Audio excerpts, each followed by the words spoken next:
ఆయన దీనులను ఉన్నత స్థలములలో ఉంచును, దుఃఖపడు వారిని క్షేమమునకు లేవనెత్తును. ఆమెన్. ప్రభునామమునకు స్తోత్రములు కలుగునుగాక. ప్రియ సహోదరి సహోదరులారా, దీనులముగా మనము ఉన్నట్లయితే మనలను ప్రభు అయిన క్రీస్తు వారు ఉన్నత స్థలములపైకి ఎక్కిస్తాడు. దీనులము అనగా మనలను మనము తగ్గించుకోవాలి.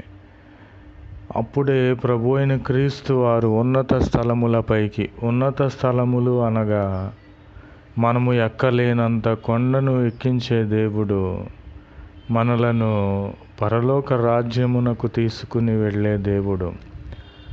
కాబట్టి మనము దుఃఖపడి ఉన్నామేమో, మన దుఃఖమును క్షేమముగా మార్చే దేవుడు మనలను అట్టి దుఃఖము నుండి లేవనెత్తి